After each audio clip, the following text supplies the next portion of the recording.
I was given Apache twin sisters, yet I chose to set them free. Daniel never expected a letter to change his life. It arrived on a quiet morning, slipped under the door of his small rented home in Arizona. The envelope was old-fashioned, thick, and carried the seal of a law office he had never heard of. At first, he thought it was a mistake. He almost threw it away with the rest of the mail, but something made him pause. His name was written carefully, as if the sender had taken time to be sure it reached the right person. Inside, the letter explained that a man named Henry Caldwell, a family acquaintance from Daniel's childhood, had passed away. Daniel barely remembered him, an elderly ranch owner who used to visit Daniel's parents decades ago. They had not spoken in years. The letter said Daniel had been named in Caldwell's final documents and was required to appear at a remote ranch to finalize matters. No details were given, just a location, a date, and a warning that failure to appear could result in legal complications. Daniel felt uneasy. He had no expectations of receiving anything. He was not wealthy, not important, and certainly not someone who usually appeared in official letters. Still, curiosity and responsibility pushed him to go. The ranch was far from the main road, surrounded by dry land and endless sky. The drive took hours. As Daniel approached the property, he noticed how silent everything felt. The buildings looked worn, as if time had slowly pulled life out of them. When he stepped inside the main house, the air was heavy with dust and history. The lawyer was already there, along with a few documents spread across a wooden table. The lawyer spoke calmly, professionally, explaining land boundaries, assets, and old agreements. Daniel listened politely, still unsure why he was there. Then the conversation shifted in a way he never expected. The lawyer explained that, along with the land, Daniel had been assigned legal responsibility for two young sisters who lived on the property. They were twins, born into a complicated guardianship arrangement that had existed for years. The documents were old, written in language that felt out of place in the modern world. The lawyer explained that these arrangements were legal at the time they were created, tied to debts, promises, and outdated systems that no longer existed, but had never been properly undone. Daniel felt his chest tighten. He struggled to understand what he was hearing. He was being told that two human beings had been passed along through paperwork as if they were part of an estate. The lawyer avoided emotional language, sticking only to legal facts, but Daniel could not ignore the discomfort rising inside him. He asked to meet the sisters. They stood quietly near the doorway when he saw them for the first time. They could not have been older than 16. Their faces were calm but guarded, their eyes observant and cautious. They did not speak unless spoken to. They did not complain. They did not ask questions. Their stillness felt learned, not natural. Daniel introduced himself gently. They nodded but said nothing. He noticed how they stayed close to each other, as if the world beyond their shared space was something to be watched carefully. There was no fear in their eyes, only awareness. That night Daniel barely slept. His mind kept returning to the same thought: this is wrong. No document, no agreement, no past explanation could change that feeling. The next day he tried to talk to them. He offered food, water, and asked simple questions. Their answers were short but respectful. They explained that they had lived on the ranch most of their lives. They had learned to help around the property. They were taught not to expect much. Responsibility, they said, was simply how things were. Daniel realized something important then. They had never been told they had choices. As the hours passed, Daniel walked the land, reading through the documents again and again. Everything was legal on paper. That was the most disturbing part. The system had allowed this situation to continue quietly, unnoticed, because no one had questioned it before. Neighbors stopped by briefly, offering condolences and small talk. When Daniel carefully mentioned the sisters, the responses were uncomfortable. Some avoided the topic. Others said things like, "That's how it's always been," or "It's not our place to interfere." No one openly supported the arrangement, but no one had challenged it either. Daniel felt the weight of what he had been given. It was not ownership, not responsibility in a normal sense. It was the result of years of silence. That evening, he sat on the porch as the sun lowered across the desert.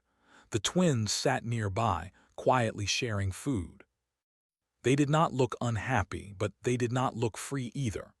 Daniel understood then that this moment would define who he was as a person. He could accept the situation, benefit from the land, and follow what the documents allowed. Or he could question everything, even if it meant losing security and stepping into uncertainty. As night fell, Daniel made no promises out loud, but inside something had already shifted. He knew this was not just an inheritance. It was a test, one that demanded more than obedience to paperwork. The past had placed something fragile and human into his hands.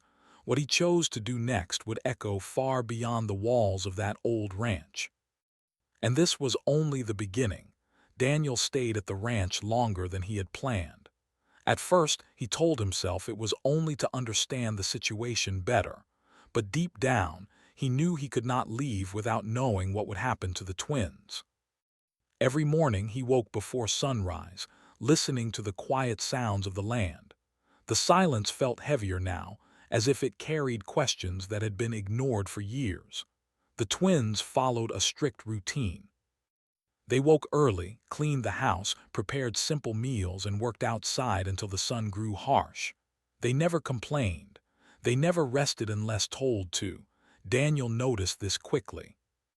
Whenever he suggested they take a break, they looked unsure, as if rest was something that had to be earned or approved. Daniel tried to speak with them more each day. He asked about their interests, what they liked to do, what they dreamed about. At first they answered carefully, choosing words that felt safe. They spoke as if every sentence had been practiced. Slowly, though, small details came out. They liked stories. They liked listening to the radio at night when no one was watching. They liked watching the sky change colors in the evening. What struck Daniel most was not what they said, but what they did not say. They never spoke about the future. Not once. As days passed, Daniel began to feel uncomfortable with how the world around them behaved. When he drove into town for supplies, people greeted him differently than before. Word had spread that the ranch now belonged to him. Some congratulated him. Some asked if he planned to expand the land. A few made quiet comments about the twins, spoken as if they were part of the property, not people. Daniel felt anger rise in his chest, but he kept his voice calm. He realized that this thinking was not held by just one person. It was woven into habits, language, and silence. People were not cruel on purpose. They were simply used to not questioning things. At night, Daniel read through the documents again. The language was cold and distant. It spoke of responsibility, duty, and transfer of care. It never mentioned feelings, safety, or choice. It was written in a time when many voices were ignored. What scared Daniel was how easily the past had reached into the present. He called a lawyer in the city, hoping to find a simple solution. The lawyer explained that while the arrangement was deeply outdated, undoing it would be difficult. It would involve courts, historical records, and possible loss of land rights.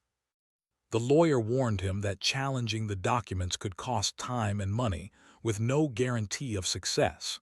Daniel thanked him and ended the call. He felt trapped between two worlds. One offered comfort and security if he stayed quiet. The other demanded effort, risk, and uncertainty if he spoke up. Meanwhile, the twins watched him closely. They noticed his tension, his long walks, his restless movements. One evening, as they sat outside after dinner, one of them finally asked a question. "Are we in trouble?" Her voice was calm, but the question carried weight. Daniel looked at them, surprised. He realized how little reassurance they had ever received in their lives. "No," he said quickly, "you're not in trouble at all." They nodded, but the answer did not fully settle them. Daniel understood then that words alone were not enough. Trust had to be shown through action. The next morning, Daniel told them they would not be working that day. He suggested they go into town together. The twins exchanged uncertain looks. They had rarely left the ranch. The outside world was unfamiliar and unpredictable. In town, Daniel noticed how differently people reacted to them. Some stared. Some avoided eye contact. The twins stayed close to Daniel, their steps careful. He bought them books, clothing, and small items they chose themselves. It was a simple act, but he could see how meaningful it was. For the first time, they were making choices without permission. On the drive back, the twins talked more than they ever had. They asked questions about the world beyond the ranch, about cities, schools, and people who lived differently. Daniel answered honestly, careful not to promise things he was not yet sure he could deliver. That night, Daniel lay awake again, but his thoughts had changed. This was no longer about paperwork or land. It was about two young people who had learned to shrink themselves to survive. He began writing letters to legal offices, to historical groups, to anyone who might help him understand how this situation had lasted so long. Some replies came back quickly, others not at all. A few people discouraged him gently, telling him that reopening the past often caused more pain, but Daniel believed silence caused more. As the weeks passed, tension grew around the ranch. A neighbor confronted him, asking why routines had changed. Another warned him that challenging old agreements could bring unwanted attention. Daniel listened but did not argue. He knew these warnings were not about concern for him. They were about fear of disruption. The twins sensed the growing pressure. They offered to return to their old routines. They said they did not want to cause problems. Daniel felt a deep sadness hearing this. They were willing to give up comfort to keep peace, even when the peace was unfair. "No," Daniel said firmly, "you are not the problem." Those words seemed to surprise them. It was the first time anyone had said that so clearly. Daniel started teaching them small things, how to use the phone, how to read maps, how to ask questions without fear. He noticed how quickly they learned. He noticed how their shoulders slowly relaxed, how their voices grew stronger. Still, doubt followed him everywhere. What if he failed? What if the system pushed back harder than he expected? What if his good intentions were not enough? One evening, a representative from a legal office visited the ranch. The meeting was tense. The representative explained that undoing the arrangement could bring public attention and financial risk. He asked Daniel if he was prepared for that. Daniel looked at the twins who sat quietly nearby. He thought about the choice in front of him, comfort built on silence or difficulty built on honesty. "Yes," Daniel said. His voice did not shake. "I'm prepared." After the representative left, the ranch felt quieter than ever. The twins looked at Daniel with a mix of fear and hope. They did not fully understand what was happening, but they knew something was changing. Daniel realized that ownership was not just about legal control. It was about the power to decide what kind of person you would be when no one forced you to choose. The weight of that understanding stayed with him as the desert night settled in. The path ahead was unclear, but one thing was certain. He could no longer pretend this was someone else's responsibility, and he would not turn away. Daniel knew that understanding the past was the only way forward. He could not make the right decision without knowing how everything had begun. So he started traveling beyond the ranch, visiting places he had never thought he would see. He drove long hours on dusty roads, stopping at small offices, libraries, and community centers. Each place held pieces of history that most people no longer talked about. At first, the answers were slow. Some people said they did not know anything. Others said the records were incomplete or lost. A few politely suggested that he stop asking questions. Daniel noticed that many people felt uncomfortable when he explained why he was searching. It was as if the past was something better left untouched, but Daniel kept going. One afternoon, he met an elderly man who worked as a local historian.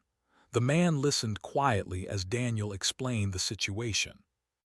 Instead of looking surprised, the historian sighed as if he had heard similar stories before. "These things didn't happen loudly," the man said. "They happened quietly, through papers, through silence." The historian showed Daniel old records, written in careful handwriting. They spoke of land exchanges, guardianship agreements, and responsibilities passed down without consent. Families were separated during times when voices were ignored and choices were limited. The twins' family name appeared more than once, always connected to loss and displacement. Daniel felt a tightness in his chest as he read. This was not an accident, it was a system. The historian explained that many such agreements were created during periods of confusion and fear. They were meant to control situations, not protect people. Over time, these arrangements became normal, simply because no one challenged them. Daniel left with copies of the records and a heavy heart. He realized that the twins were not just connected to the ranch. They were connected to a long chain of decisions made without care for the human cost. When he returned, the twins noticed his silence. They did not push him to speak. They had learned patience early in life. That night, Daniel finally sat with them and explained what he had learned, using simple words. He did not hide the truth, but he spoke gently. "This didn't start with me," he said. "And it shouldn't end like this either." The twins listened closely. One of them asked if their family had looked for them. Daniel told them the truth. Records showed relatives, but time and distance had made everything complicated. For the first time, emotion broke through their calm. It was not anger. It was sadness mixed with hope. Daniel realized something important then. They were not asking him to save them. They were asking to be seen. Over the next few weeks, Daniel visited elders and community leaders connected to the twins' background. Some welcomed him cautiously. Others were openly suspicious. He understood why. Too many people before him had asked questions for the wrong reasons. Daniel did not rush. He listened more than he spoke. He admitted his ignorance. He admitted his discomfort. Slowly, trust formed. One elder told him, "History doesn't disappear just because people stop talking about it." That sentence stayed with Daniel. He learned about the twins' parents, about how difficult choices were forced on families, about promises that were never meant to be kept. These stories were not dramatic or loud. They were quiet and painful, carried across generations. Daniel returned to the ranch changed. He saw the land differently now. It was no longer just property. It was a reminder of everything that had been taken and never returned. The twins noticed the change in him. He was calmer, more certain. One evening, they asked him what would happen next. "I don't know everything," Daniel said honestly, "but I know this situation isn't right, and I won't continue it." They looked at each other, then back at him. There was fear in their eyes, but also trust. Word of Daniel's actions spread. Some people respected him quietly. Others criticized him openly. A few accused him of trying to erase history. Daniel understood that facing the past often made people uncomfortable. Legal letters arrived more frequently now. Warnings about consequences. Suggestions to reconsider. Daniel read them carefully but did not let them control him. He met with advisors who explained what it would take to challenge the arrangement fully. It would mean giving up claims, facing long processes, and possibly losing everything connected to the ranch. There would be no quick resolution. Daniel asked himself many hard questions during this time. Was he doing this for the twins or for his own peace? Was he prepared to live with the outcome no matter what it was? Each time doubt crept in, he watched the twins laugh quietly over a book or argue playfully about a song on the radio. He saw how small freedoms changed them. That was his answer. One afternoon, Daniel received confirmation that living relatives had been located. They were not wealthy or powerful, but they were willing to reconnect. The news felt unreal. The twins listened silently as Daniel explained. "What if they don't want us?" one of them asked. Daniel did not lie. "That fear makes sense," he said. "But you deserve the chance to find out." That night, Daniel sat alone outside. The stars stretched endlessly above him. He thought about how easily he could have chosen comfort, how simple it would have been to look away. Instead, he had chosen uncertainty. The next step was clear now. It would not be easy, it would not be fast, but it would be honest. The past had shaped this moment, but it would not control the future. And Daniel was ready to face whatever came next. The decision Daniel had been preparing for was no longer something in the future. It was now standing directly in front of him. Once the relatives were located and willing to reconnect, everything became real. Papers had to be signed. Meetings had to happen. Choices could no longer be delayed. The first legal meeting took place in a small office far from the ranch. Daniel sat at one side of the table, calm but serious. Across from him were people who spoke in careful language, explaining risks, consequences, and outcomes.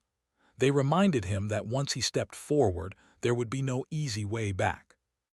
They explained that by challenging the old arrangement, Daniel would give up all benefits tied to it. The land, the property, the financial value, all of it would be gone. They asked him more than once if he fully understood. Daniel listened without interrupting. When they finished, he simply nodded. "I understand," he said. What they could not see was that he had made this choice long before entering the room. The twins were not present during the meeting. Daniel did not want them carrying the weight of legal tension. Still, they sensed something important was happening.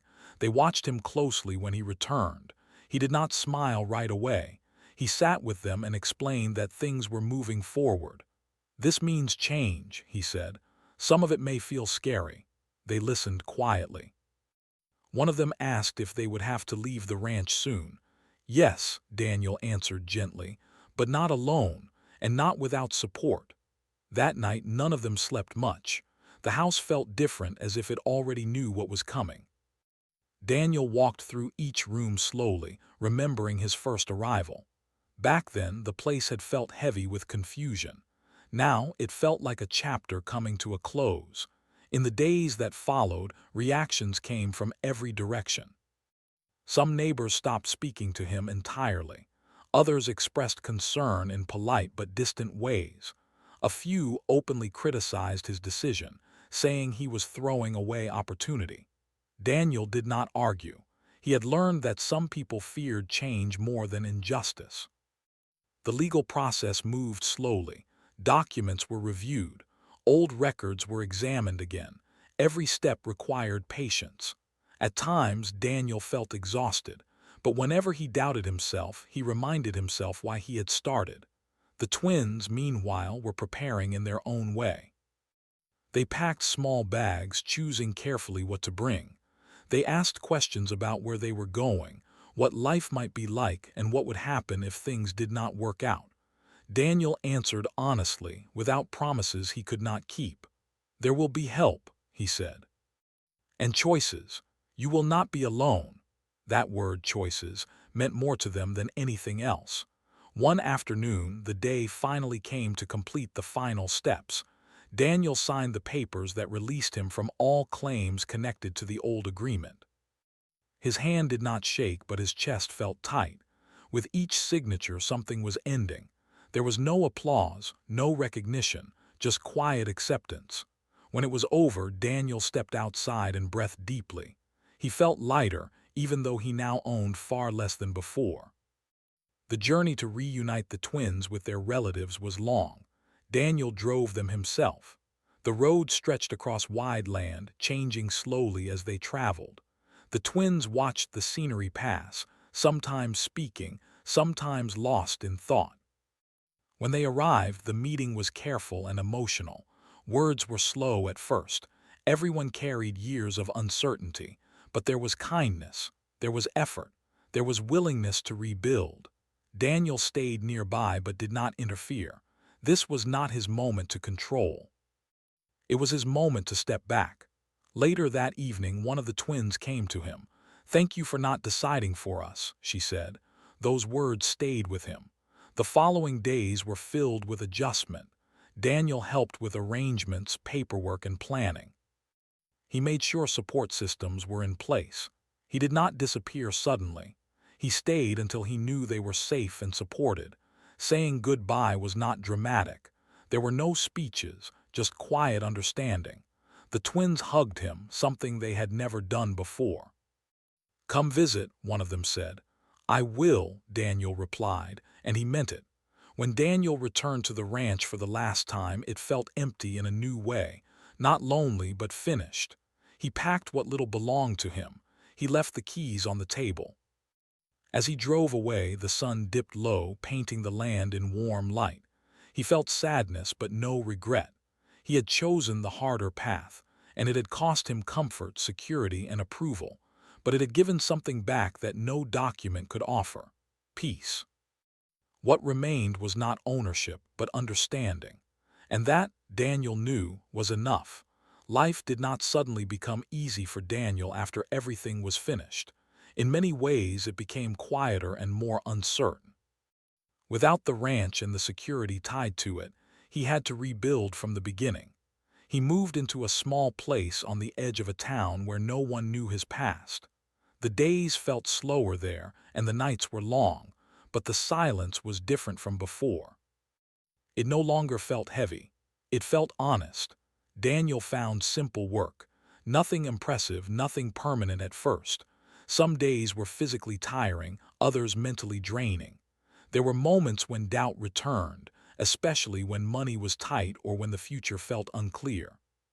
But even during those moments, Daniel never questioned his choice. The thought of going back to how things were before no longer made sense to him. He stayed in touch with the twins through letters and occasional phone calls. At first, their messages were careful, as if they were still adjusting to the idea that they could speak freely. Over time, their words grew warmer and more confident. They talked about school, new routines, and the people they were getting to know. They spoke about learning more about their background and feeling connected to something larger than themselves. Daniel listened more than he spoke. He understood that his role had changed. He was no longer responsible for their direction. He was simply someone who cared. Months passed, then years. The twins grew into young adults. They became more involved in education and community work. They helped others who felt unheard. They did not talk publicly about their past often, but when they did, they spoke with clarity and calm. They focused on healing, not blame. Daniel watched their growth from a distance, feeling proud but never claiming credit. He believed that they had always carried strength within them. He had only removed what stood in the way. People from the old area rarely contacted him. When they did, the conversations were brief and polite. Some never understood his choice. Others quietly admitted they wished they had acted differently in similar situations. Daniel never judged them. He knew how hard it was to step outside what felt normal. As time went on, Daniel became known in his new town as someone reliable and thoughtful. He volunteered when he could. He listened when others needed to talk. He did not seek attention or praise. He had learned that the most meaningful actions often happened without witnesses. One evening, Daniel received a visit he had not expected. One of the twins stood at his door, smiling nervously. She had come alone this time, confident and sure of herself. They sat together for hours, talking about life, choices, and the future. "You gave us space," she said. That mattered. Daniel felt a quiet sense of fulfillment hearing this. The ripple of one choice had traveled farther than he could have imagined. Years later, when Daniel looked back, the memories felt distant but clear. He remembered the letter, the ranch, the silence, and the moment he decided not to turn away. He did not think of it as bravery. To him, it had simply been the only choice that allowed him to sleep at night. He understood now that freedom was not something you could give or take. It was something people claimed when given the chance. Daniel continued his life with simplicity. He had fewer possessions but more peace. He had no titles but he had purpose. And when people asked him about his past, he shared only what mattered. "I chose not to continue something that felt wrong," he would say. That was all. The rest of the story lived on quietly in the lives that moved forward unbound.